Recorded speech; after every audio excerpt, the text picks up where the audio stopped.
First floor जाना है, कुसुम aunty के यहाँ। आपको मैंने पहले यहाँ कभी देखा नहीं है।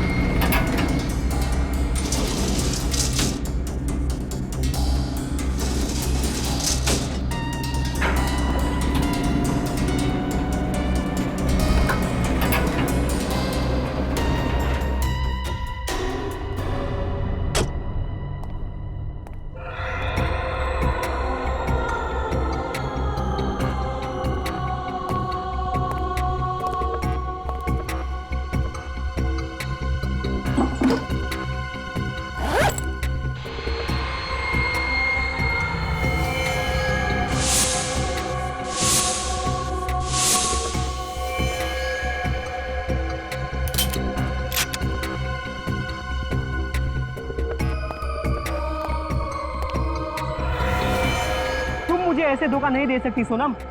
प्यार किया है मैंने तुमसे, परिवार को छोड़ा है मैंने तुम्हारे लिए। मैं मजबूर हूँ नवीन, प्लीज मुझे समझो। क्या समझूं? ये एक बेवफा से मैं वफा की उम्मीद कर बैठा। तुम्हारी जिंदगी नर्क बना दूंगा मैं सोनम, चैन से नहीं जीने दूंगा मैं तुम्हें। काट काट। अरे नवीन क्या कर रहा है यार? कोई अपनी महबूबा से इस तरह गुस्से में बात करता है क्या? उसने मुझे धोखा दिया है तो गुस्सा तो आएगा ना? आएगा, पर गुस्से के भी टाइप्स होते हैं ना यार। तू उससे प्यार करता है, तुझे दर्द हुआ है, पर तेरे गुस्से में भी वो प्यार दिखना चाहिए, तेरे आंखों में वो नमी दिखनी चाहिए। यार तुझे बड़ा एक्सपीरियंस है, तू क्यों नहीं कर देता आके? देख नवीन, ताने मत मार, मैं डायरेक्टर हूँ, तो फिर एक्टर भी बन जा। देख तू ना मुझसे भी। यार बस करो, यहाँ पर काम करने आओ या झगड़ा करने आयो? देख मैं तो मेरा काम ही कर रहा हूँ, ये नवीन है जो टेढ़ी मेढ़ी बातें कर रहा है। लगता है पैकअप होने वाला है यार। अगर तू मुझे इतने सालों बाद एक्टिंग सिखाएगा तो मुझे बुरा नहीं लगेगा क्या? ए राहुल, अरे इधर आओ। क्या हुआ यार? ये देख।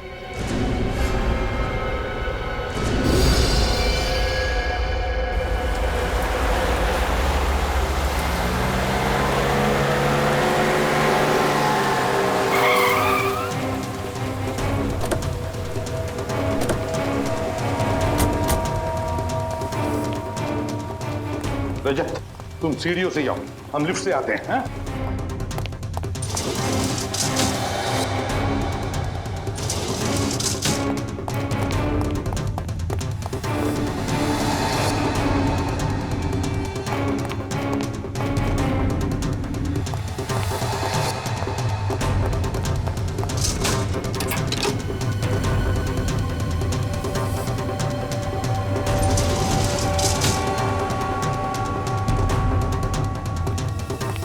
सर दरवाजा तो बंद है। खोलो, ट्राई करो। रजत खोलो जरा, और होशियारी से, अंदर पता नहीं चलना चाहिए।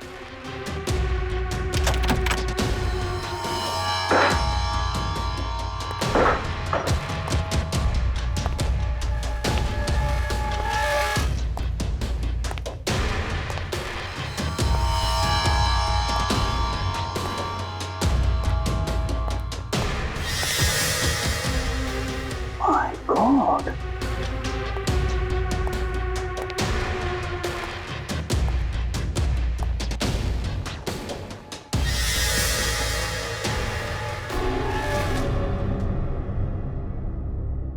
सर ये तो मर चुका है। कल कोई किसी ने मार दिया। सर लेकिन जब मेन डोर अंदर से बंद था तो खूनी घर में घुसा कैसे?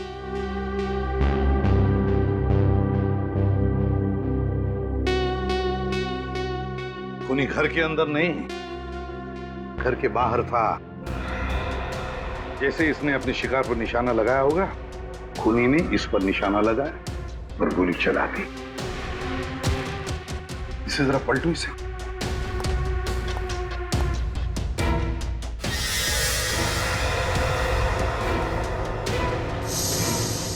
गोली तो आर पार हो गई। अगर गोली आर पार हुई है तो गोली कमरे के अंदर ही होनी चाहिए। गुरवी, ढूंढो जरा। सर सर एक बात समझ में नहीं आ रही, बच्चों ने हमें बताया था कि उन्होंने इस आदमी को यहाँ खिड़की पर खड़े हुए देखा था। तो अगर इसे बाहर से गोली लगी, इसे ऐसे गिरना चाहिए, मतलब इसके पैर खिड़की की तरफ होने चाहिए, लेकिन ये तो उल्टा गिरा, इसका सिर खिड़की की तरफ।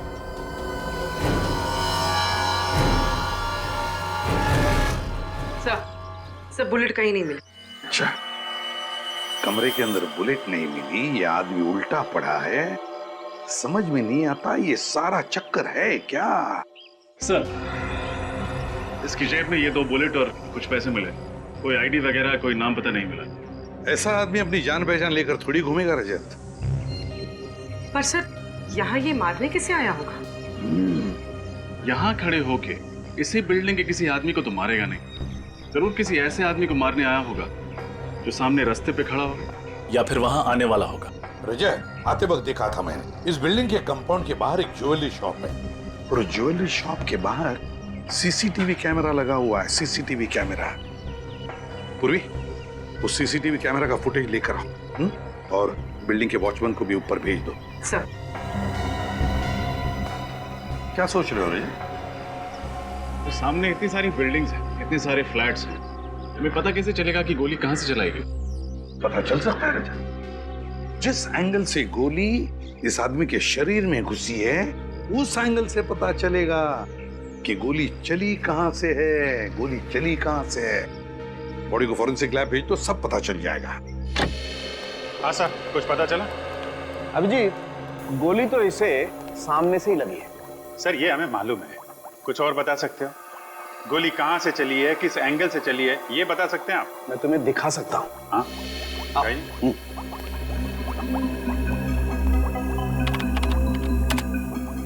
ये देखो, ये इसकी छाती पर सामने की तरफ जो घाव है, जहां से गोली इसके शरीर के अंदर घुसी है, ये ऊंचाई पर है, और ये दूसरा घाव जो इसकी पीठ पर है, जहां से गोली निकली है, ये नीचाई पर है। ऐसे इसका मतलब इसे गोली ऊपर से लगी है, और लगभग 28 डिग्री के एंगल से। इसका मतलब या तो जिसने गोली चलाई है वो ऊंचाई पर था, या फिर कोई 10 फीट का आदमी था। 10 फुट लंबा। बेटी, तुमने आज तक किसी 10 फीट के आदमी को देखा है?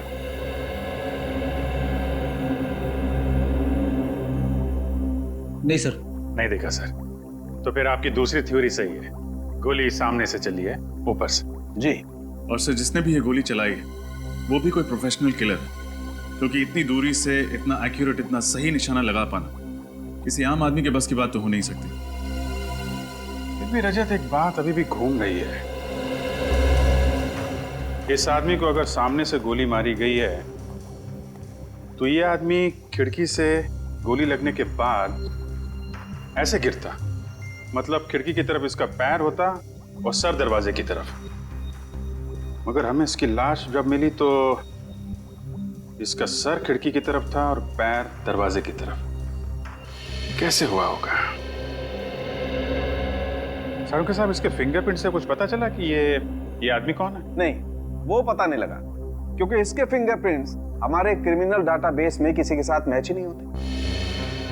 अगर इस निशानेबाज का पता नहीं चल रहा है, तो फिर हमें यह पता लगाना पड़ेगा कि ये वहां पे निशाना किसे बनाने आया था। सर, उस वक्त सड़क पे बहुत सारे लोग थे, और इतने सारे लोगों के बीच में इस आदमी का निशाना कौन था, कैसे पता चलेगा? रेडी, फिर भी पता तो लगाना पड़ेगा ना। सर, हमें ये पता चल चुका है कि ये राइफल किसी के नाम रजिस्टर्ड नहीं है, इसका कोई लाइसेंस नहीं है। इल्लीगल गन, ये तो पहले से ही शक था। सर, मैं एक ऐसे आदमी को जानता हूँ जो उन सभी आदमियों को जानता है जो ऐसे इल्लीगल हथियारों में डील करते हैं। ठीक है, मिलो उससे और पता लगाओ कि ये गन किसने बेची और किसने खरीदी। सर, फिर से उस बिल्डिंग में जाना पड़ेगा।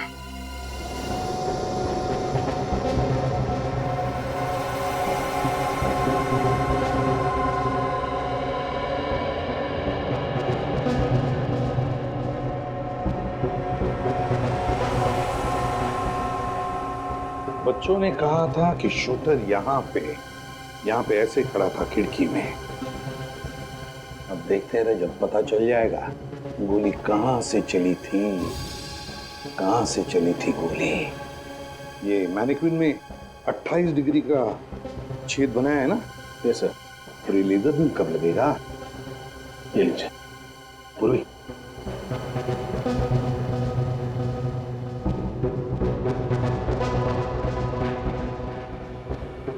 बहुत दूर है, कुछ दिख नहीं रहा है यहां से। 1 मिनट देखते हैं।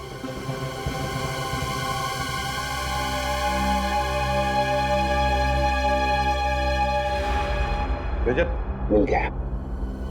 लेजर का लाइट वहां पे गिरा है, उस छत पे। रजत, गोली यहीं कहीं से चली है, यहीं कहीं से। Yes sir.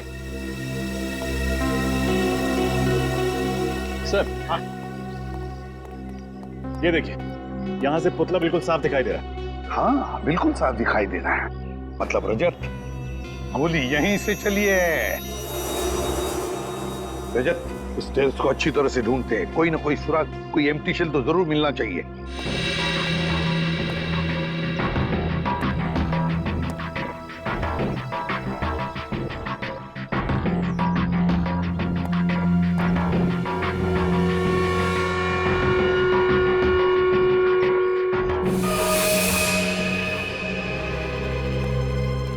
सर, हाँ, बुलेट शेल तो नहीं मिला, लेकिन ये पानी की बोतल और ये खाने का पैकेट मिला है। खूनी का हो सकता है, यहाँ बैठकर इंतजार कर रहा होगा। सर ये इस बिल्डिंग का वॉचमैन। नमस्ते साहब। नमस्ते। ये बताओ, क्या छत पर तुमने किसी को आते हुए देखा, बड़ी सी बैग लेकर? नहीं साहब। तो फिर ये खाने की चीज और पानी की बोतल कहाँ से आई? साहब ये मेरा ही है। कल मेरा नाइट का ड्यूटी था और आज दोपहर का भी ड्यूटी है, इसलिए मैं घर नहीं गया था साहब, यहीं पर आकर सो गया था। तुम नीचे कब गए? साहब यही कोई 10 मिनट पहले। मतलब कि सुबह से लेकर 10 मिनट पहले तक तुम छत पर ही थे? हाँ साहब। अच्छा, और तुमने किसी को भी छत पर आते हुए नहीं देखा? रजत, रजत, कोई शक नहीं, गोली कमरे के अंदर से ही चली है। अच्छा सर, लेकिन आपको ऐसा क्यों लगता है? रजत सोचो जरा, अगर गोली बाहर से, मेरा मतलब है छत से चली होती, तो ये शूटर ऐसे गिरता, मेरा मतलब है सिर दरवाजे की तरफ होता और इसके पैर खिड़की की तरफ। लेकिन हमें ये कैसे मिला? इसके पैर थे दरवाजे की तरफ और सिर था खिड़की की तरफ। मतलब है गोली कमरे के अंदर से ही चली है। यस सर, तभी तो घर के अंदर कोई बुलेट नहीं मिली। गोली उसके सीने में लगी, उसकी पीठ से निकली, खिड़की से बाहर चली गई। एग्जैक्टली। शायद किसी वजह से ये ऐसे मुड़ा होगा और बस उसी वक्त गोली चली। सर जब हम इस फ्लैट में आए तो दरवाजा अंदर से बंद था। सर अगर गोली अंदर से चली है तो फिर चली कहाँ से? वही तो, ये खूनी छुपा कहाँ होगा? छुपा कहाँ होगा? रजत, काम करो, तो इस मैनिक्विन को घुमाओ, ऐसे घुमाओ उल्टा। पता चल जाएगा गोली चली कहाँ से थी और खूनी छुपा कहाँ था। अब ये जो तुम्हारा लेजर का बीम है, वो छोड़ो उसमें से।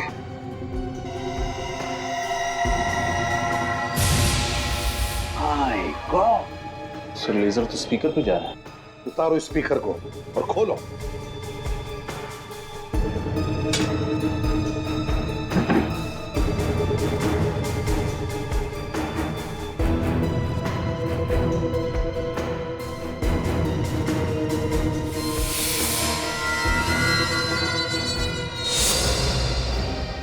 सर, इसमें तो गन है। हाँ रजत, गन के साथ साथ एक छोटा सा कैमरा भी, शूटर की हर हरकत पर नजर रखने के लिए। अच्छा, तो खूनी स्पीकर में छुप कर बैठा था। जैसे ही शूटर किसी वजह से मुड़ा, खूनी ने उस पर गोली चला दी।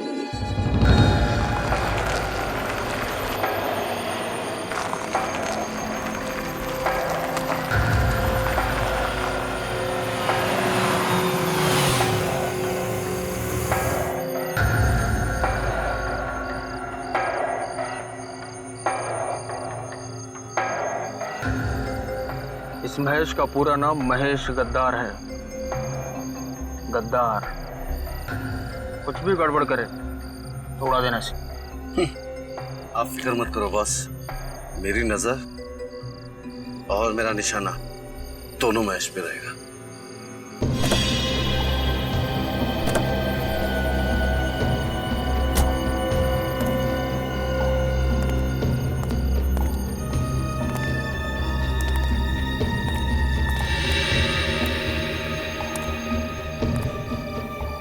माल लाए मेरा।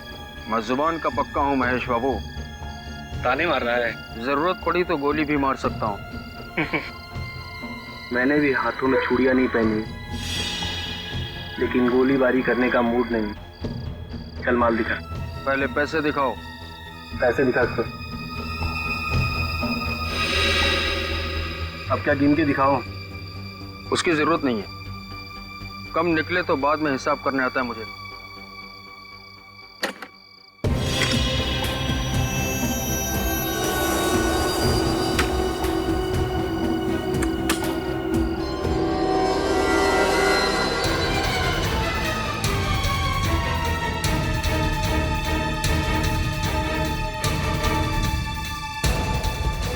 क्यों केवल जी?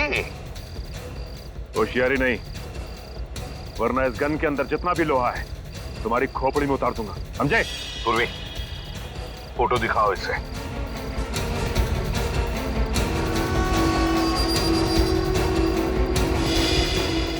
कौन है ये? जानते हो कौन है ये? नहीं सर, मैं से नहीं जानता। मैं पहली बार देख रहा हूँ सर। अच्छा, पहली बार देख रहे हो? और ये गन? गन तो पहचानते होंगे, है? नहीं? देख केवल, आखिरी बार पूछ रहा हूं मैं, कौन है ये? सर ये आदमी भिकू है। भिकू?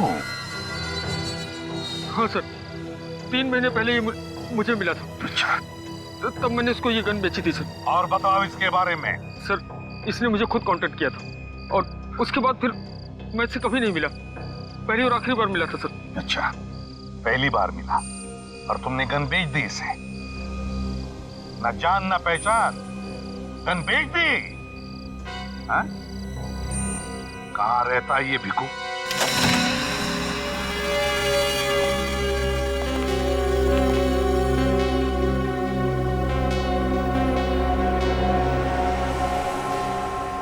ऐसा काफी माल कमाया इस भिकू ने। हाँ, पेशेवर खूनी जो था। एक काम करो, इस घर की अच्छी तरह से तलाशी लो, शायद कुछ मिल जाए जिससे पता चले वो किसे मारने आया था।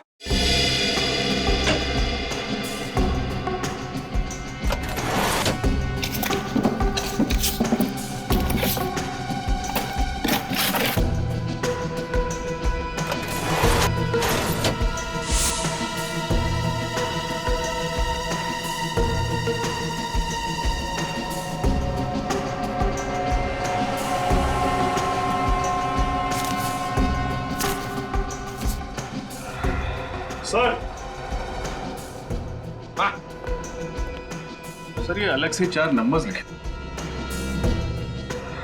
सर भिकू ने ये 4 नंबर इस डायरी में क्यों लिखे होंगे? नहीं तो दे, इससे पहले कि देर हो जाए पता लगाना पड़ेगा ये 4 नंबर किसके हैं। शायद भिकू इन्हें मारना चाहता था।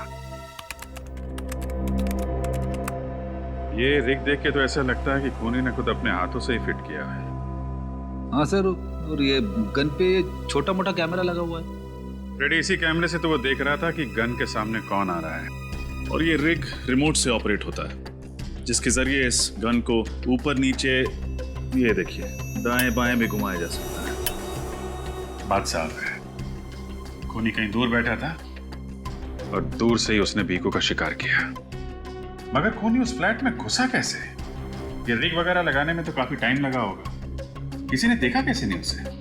बिल्डिंग के वॉचमैन से भी पूछा, उसे भी कुछ नहीं मालूम। और सर फेसिलिटी के मेन गेट पर जो सीसीटीवी कैमरा फिट है उसकी पूरी फुटेज चेक की, लेकिन कोई भी ऐसा आदमी नहीं दिखा जिस पर शक किया जाए। कहीं वो फेस बदल के तो नहीं आया? इलेक्ट्रिशियन, दूध वाला, पेपर वाला, फेस बदल के अंदर आया, ये रिग फिट किया और निकल गया। किसी को शक भी नहीं हुआ। कुछ पता चला भीकू को कॉन्ट्रैक्ट किसने दिया था खून करने का? सर भीकू के घर से जो डायरी मिली है उसमें 4 लोगों के फोन नंबर्स मिले। कौन है ये? सर नाम है मनीष, रितेश, विक्रांत और हितान। चारों बिजनेस पार्टनर्स थे। किस चीज का बिजनेस है इनका? सिक्योरिटी इक्विपमेंट का सर। ये लोग सिक्योरिटी एजेंसीज और प्राइवेट बिल्डर्स को इक्विपमेंट सप्लाई करते थे। लेकिन सर इस तरीके का बिजनेस करने वाले इन लोगों के फोन नंबर्स एक कॉन्ट्रैक्ट किलर के पास कैसे? या तो इन चारों ने किसी की सुपारी दी होगी या फिर किसी ने इन चारों की सुपारी दी होगी भीकू को। सर एक और बात पता चली। इन चारों में से एक पार्टनर मनीष 1 महीने पहले ही उसका खून हुआ। कैसे खून हुआ इस मनीष का? सर मनीष एक कॉफी शॉप में बैठा हुआ था जब किसी ने उस पर गोली चलाई। पुलिस रिकॉर्ड्स के मुताबिक 9 mm की स्नाइपर राइफल की गोली थी। सर कॉफी शॉप में ही मनीष ने दम तोड़ दिया। स्नाइपर राइफल की गोली? मतलब ये चारों पार्टनर्स भीकू के निशाने पे थे। मनीष को तो उसने मार दिया, बाकी बचे इन 3 पार्टनर्स में से किसी को मारने के लिए उस फ्लैट में घुसा होगा। मगर किसको? सर उसी रास्ते पे जो ज्वेलरी शॉप की सीसीटीवी कैमरा की रिकॉर्डिंग है उसको श्रेया चेक कर रही। शायद कुछ पता चले। सर अच्छा सर ये देखिए, ये आदमी कब से एक ही जगह पर खड़ा है और बार बार अपनी घड़ी चेक कर रहा है। हाँ सर, ऐसा लग रहा है जैसे ये किसी का बेसब्री से इंतजार कर रहा है।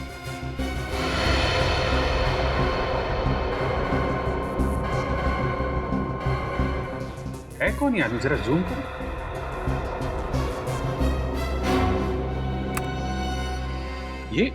ये तो उन चारों पार्टनर्स में से एक है ना, विक्रांत? Yes sir. मतलब मनीष के बाद भीकू का अगला शिकार विक्रांत था? नहीं रजत, मुझे नहीं लगता, क्योंकि विक्रांत काफी देर से वहां पे खड़ा था। अगर भीकू को विक्रांत को मारना होता कब का मार दिया होता। Yes sir. तो फिर शायद भीकू विक्रांत को नहीं बल्कि उस आदमी को मारना चाहता हो जिसका इंतजार विक्रांत कर रहा था। मगर सर ये विक्रांत इंतजार किसका कर रहा था? वो भी पता चल जाएगा। सर टेप को फॉरवर्ड करो।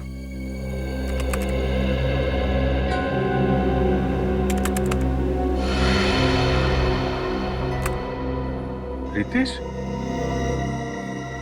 ये तो उन्हीं का पार्टनर है।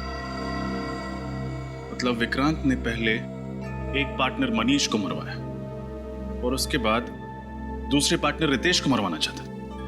लेकिन सर इस सब के पीछे विक्रांत का मकसद क्या हो सकता है? अब ये तो विक्रांत ही बताएगा। पकड़ो इस विक्रांत को। हेलो, हाँ जसवंत, आज का ये प्रेजेंटेशन अब बहुत ज़रूरी है। अगर ये कॉन्ट्रैक्ट हाथ से निकल गया ना तो करोड़ों का नुकसान हो जाएगा।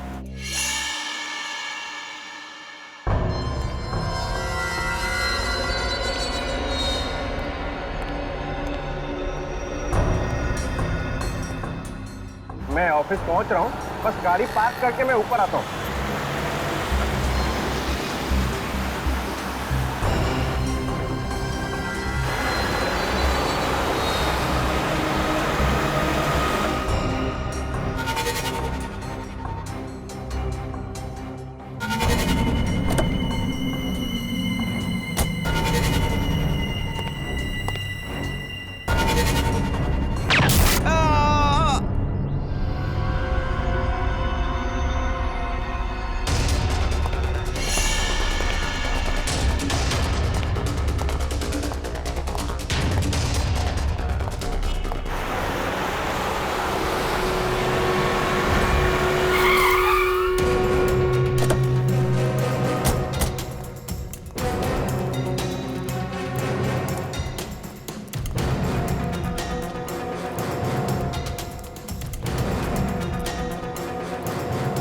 प्लीज आप लोग उस तरफ चलिए, प्लीज आइए आइए आइए, प्लीज हटिए हटिए, आइए इधर आइए प्लीज, आइए चलिए सब एक साइड प्लीज।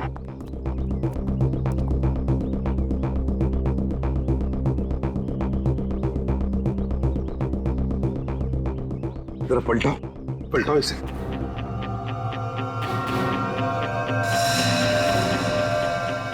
इसकी छाती पे गोली मारी गई है। हाँ सचिन, इस विक्रांत को भी वहीं पर गोली मारी है जैसे मनीष को मारी थी।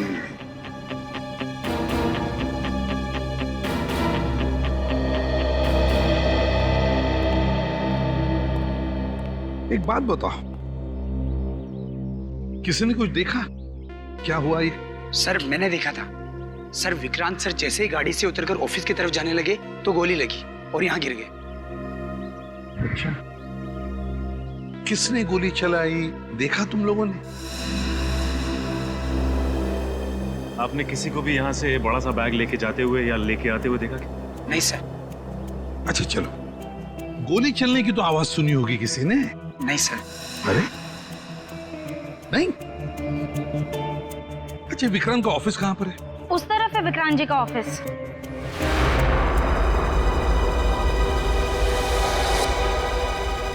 सचिन, गोली तो यहीं से चली है, बिल्डिंग में से ही।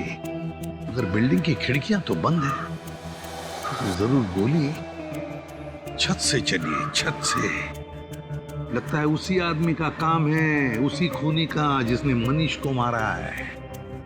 छत से गोली चली है। एक काम करो, छत पे जाकर देखो, देखो कुछ मिलता है क्या। और बिल्डिंग में जितने भी लोग हैं उनसे पूछताछ करो, पूछो उनसे क्या किसी ने किसी अनजान आदमी को बिल्डिंग में आते जाते हुए देखा है क्या? हाँ? सर, हम जिसे खूनी समझ रहे थे उसी का किसी ने खून कर दिया। वही तो हम सोच रहे थे कि विक्रांत रितेश को मारना चाहता है, या तो विक्रांत को ही किसी ने मार दिया। सर,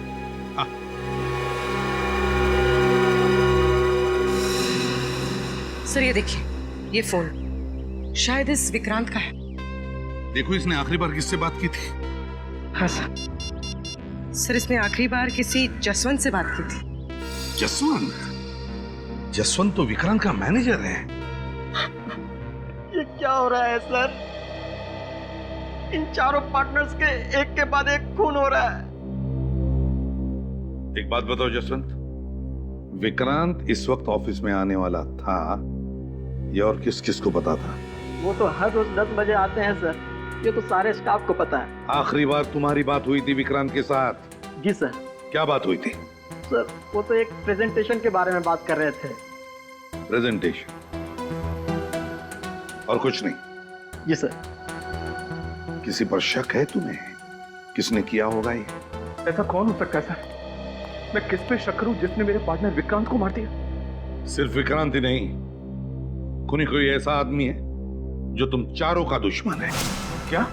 हाँ, वो तुम चारों को खत्म करना चाहता है। लेकिन सर, मेरी तो ये समझ में नहीं आ रहा है कि हम चारों ने उसका क्या बिगाड़ा है। वो हमें क्यों मारना चाहता है? कल तुम और विक्रांत एक बिल्डिंग के नीचे मिलने वाले थे, है ना? हाँ सर। वहां भीखू नाम का एक शूटर तुम्हें निशाना बनाने वाला था, तुम्हें, मगर किसी ने उसे ही मार दिया। क्या? भीखू मुझे मारना चाहता था? हाँ, हमें लगा था कि सबके पीछे विक्रांत का हाथ है और उसी ने भीखू को तुम्हें मारने का कॉन्ट्रैक्ट दिया था। नहीं सर, ऐसा नहीं हो सकता। विक्रांत मेरा पार्टनर ही नहीं था, मेरा एक अच्छा दोस्त भी था। आपका चौथा पार्टनर मिस्टर हितांक फिलहाल कहाँ पर है? वो तो पिछले 1 महीने से शहर से बाहर गया हुआ है। उसके पिताजी की तबीयत खराब है। कब आने वाला है? उसने कहा तो था कि वो जल्द से जल्द लौटने की कोशिश करेगा। कुछ दिन पहले तुम्हारा एक्सीडेंट हुआ था, है ना? जी हाँ सर। क्या हुआ था? 5 मई को मैं अपनी बीवी और बच्चे के साथ एक पार्टी से वापस लौट रहा था। गाड़ी का टायर बीच में ही फट गया और एक्सीडेंट हो गया। उस एक्सीडेंट में मेरी बीवी और बच्चे तो मर गए, लेकिन मैं पता नहीं कैसे बच गया। ये अचानक टायर फटा कैसे? दरअसल मेरी गाड़ी पर किसी ने गोली चलाई थी।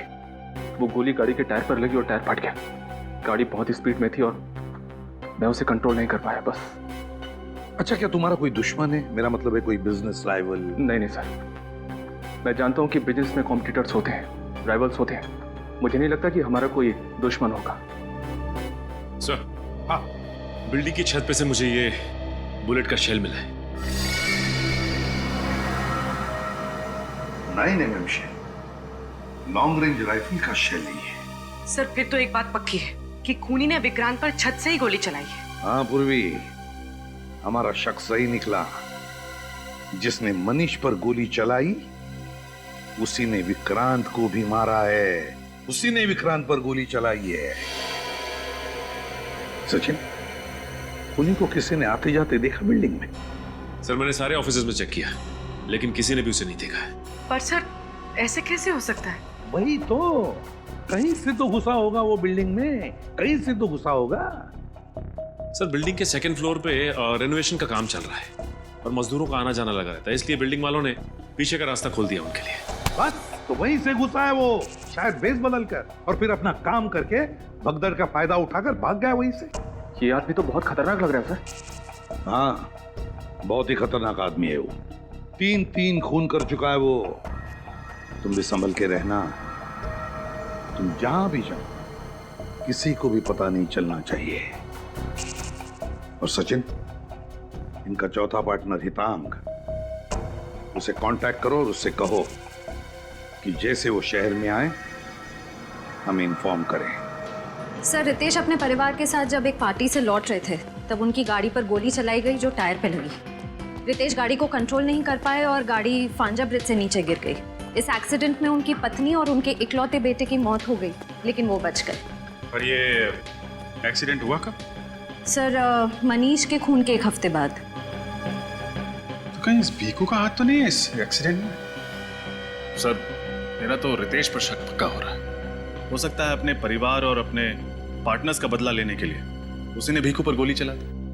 हमें भीखू पे तो रिमोट कंट्रोल से गोली चलाई गई है और फुटेज में दिख रहा है रितेश विक्रांत के साथ मिलने आया था। अगर उसने कुछ किया होता तो हमें दिख जाता फुटेज में। अगर रितेश या हितांग ने भीखू का खून नहीं किया तो फिर किसने किया? कहीं ऐसा तो नहीं कि इनके किसी बिजनेस राइवल ने भीखू को कॉन्ट्रैक्ट दिया हो इन्हें मारने के लिए? इन चारों पार्टनर्स के बिजनेस राइवल के बारे में पता लगा है क्या? लगाया ना सर, मगर अभी तक किसी पर शक नहीं हो रहा है। लेकिन एक अजीब बात सामने आई है सर। क्या? इनकी फर्म को एक ऑर्डर मिला था, एक प्राइवेट सिक्योरिटी एजेंसी को माल पहुंचाना था, लेकिन ऐन वक्त पर ऑर्डर कैंसिल हो गया। तो उस ऑर्डर का इन पार्टनर्स की मौत के साथ कोई संबंध हो सकता है सर। ऑर्डर बड़ा था, करोड़ों रुपए का। ऐन वक्त पर ऑर्डर कैंसिल होने की वजह से इनको बहुत बड़ा नुकसान उठाना पड़ा था, बल्कि आज भी कंपनी कर्जे में डूबी हुई है। और ये ऑर्डर कैंसिल होने की वजह? सर वो तो पता नहीं चल पाया है, लेकिन चारों पार्टनर्स के खिलाफ एक कोर्ट केस चल रहा है। और सर, इसी टेंशन की वजह से एनुअल जनरल मीटिंग में उन चारों पार्टनर्स के बीच झगड़ा भी हुआ था। पता लगा उस कॉन्ट्रैक्टर ने अपना ऑर्डर कैंसिल क्यों किया था। शायद वहीं से हमें कोई नया सबूत या सुराग मिल जाए जो इस केस को सुलझाने में हमारी मदद कर सके। सीआईडी, आपसे कुछ सवाल पूछने। सवाल? कैसे सवाल? रेडियन सिक्योरिटी इक्विपमेंट के 4 पार्टनर्स मनीष, हितांग, रितेश और विक्रांत तो आप जानते हैं? जी हाँ, वो हमारी सिक्योरिटी कंपनी के सबसे बड़े सप्लायर हैं। तो फिर उनका एक बड़ा ऑर्डर लास्ट मोमेंट पर कैंसिल क्यों किया आपने? इसलिए कर दिया कि उनके क्वालिटीज एकदम घटिया और दाम एकदम ऊंचे थे। आपकी एजेंसी ने उनकी कंपनी के खिलाफ कानूनी कार्रवाई भी शुरू कर दी थी। वो क्यों? और मैं क्या करता? देखिए, शहर के वीवीआईपीज, बड़े बड़े सेलिब्रिटीज हमारे क्लाइंट हैं। हम प्राइवेट बैंक्स को भी सर्विस प्रोवाइड कराते हैं और इस घटिया क्वालिटी की वजह से हमारे कुछ क्लाइंट्स राइवल्स के पास चले गए और कुछ लोगों की तो मौत हो गई। ओह, यानी कि बात सिर्फ ऑर्डर कैंसिल करने तक नहीं है, बात बहुत आगे बढ़ चुकी है। जी हाँ, हमने इनके खिलाफ कोर्ट में केस दर्ज कर दिया है। इन चारों की लापरवाही और लालच की वजह से ये लोग मरे, हमारी वजह से नहीं। और अगर हम कोर्ट में केस जीत जाते हैं तो ये चारों के चारों जेल में सड़ेंगे। सर, ये मामला तो और भी संगीन होता जा रहा है। शायद इसी वजह से कोई है जो चारों पार्टनर्स को मारना चाहता है। अच्छा, कोई और है जिसको ये करोड़ों का ऑर्डर कैंसिल होने से घाटा हो सकता हो, जिसको इतना नुकसान हुआ हो कि वो चारों पार्टनर्स को नुकसान पहुंचाने की सोचे? रेडियन कंपनी को फाइनेंस 2 ही लोग कर रहे थे, हर्षद और शांतनु, और ये डील कैंसिल हो जाने से उन्हें करोड़ों रुपए का नुकसान हुआ था। फिलहाल तो शक की सुई इन 2 फाइनेंसियर्स हर्षद और शांतनु पर आकर अटक गई है। हो सकता है गुस्से में आकर उन दोनों ने इन चारों पार्टनर्स को मारने का प्लान बना लिया। श्रेया, इन दोनों फाइनेंसियर्स के बारे में सारी इंफॉर्मेशन निकालो। सर। हेलो, हाँ बोलो। क्या? ठीक है। क्या हुआ सर? चौथा पार्टनर हितांग शहर में वापस आ गया है और उसने एयरपोर्ट के पास एक होटल में चेक इन किया है। इससे पहले कि वो शातिर खूनी उस पर जानलेवा हमला करे, उसको रोकना होगा।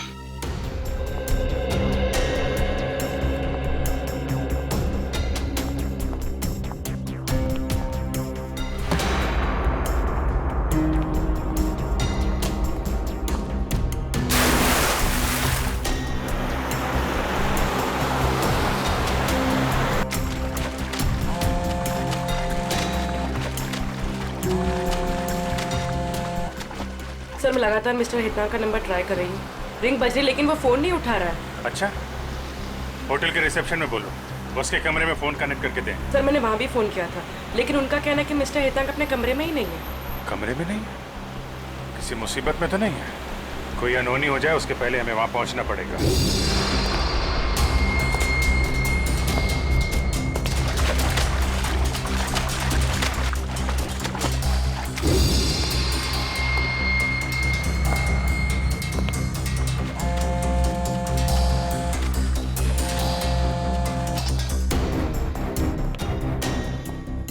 अरे सुनो, हाउसकीपिंग का सारा स्टाफ कहाँ है? मैं कब से उन्हें ढूंढ रही हूँ। मुझे मन्नू से बात करनी है। मैं तुमसे बात कर रही हूँ। क्या नाम है तुम्हारा?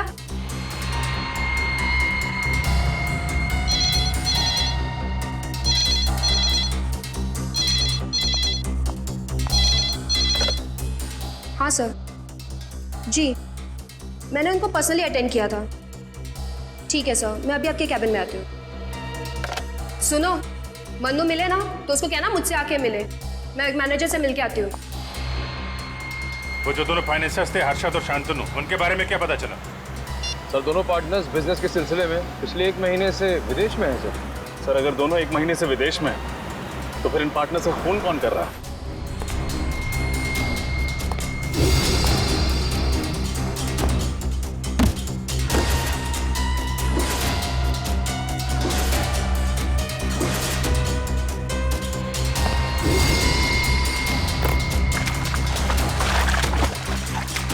सर इस बिजनेस डील में 4 पार्टनर्स और 2 फाइनेंसर्स। हम शक किस पर करें?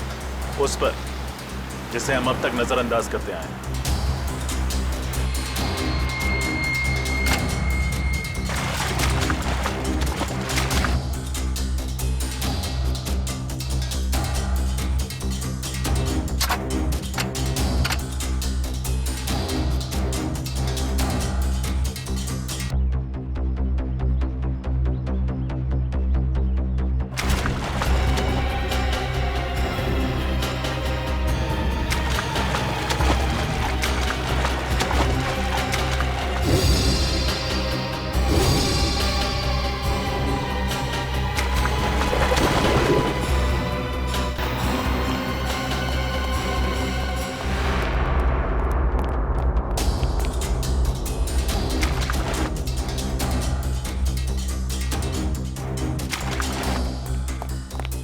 आपके गेस्ट मिस्टर हेतांग इस वक्त कहाँ हैं? आपने पहले भी फोन किया था उन्हें पूछने के लिए। आप ये बताइए कि वो इस वक्त कहाँ मिलेंगे?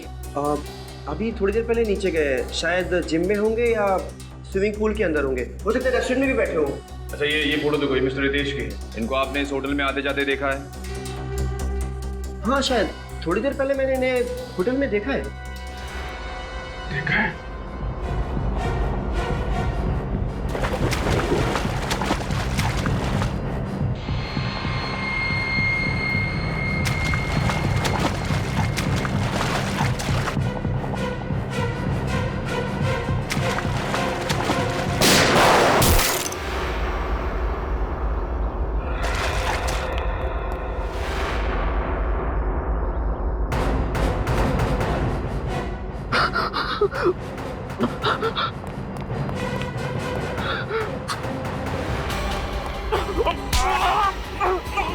नहीं छोड़ूंगा मैं तुम्हें, नहीं छोड़ूंगा। अभी भी जान बाकी है। हाँ सर हाँ, मैंने ही सबको मार दिया। क्यों?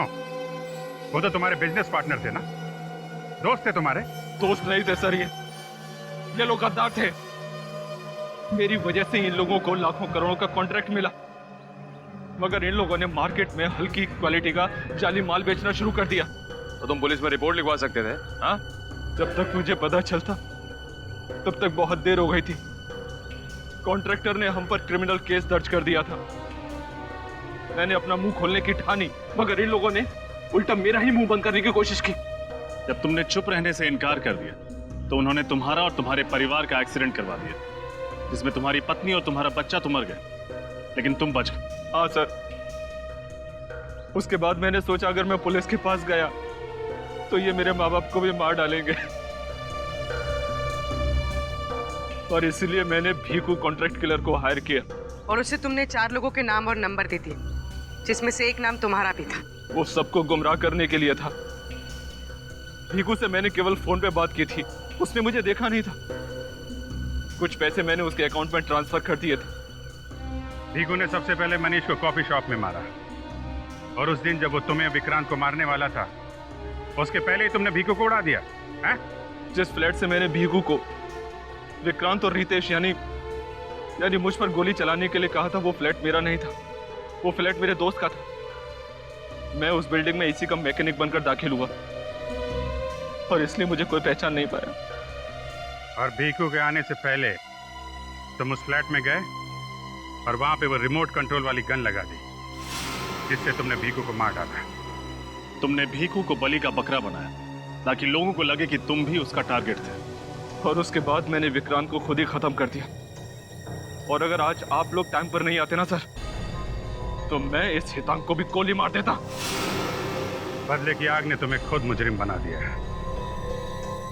इस हितांग को तो उसके किए की सजा मिलेगी, लेकिन 3-3 खून करने के जुर्म में तुम्हें सिर्फ फांसी होगी, फांसी।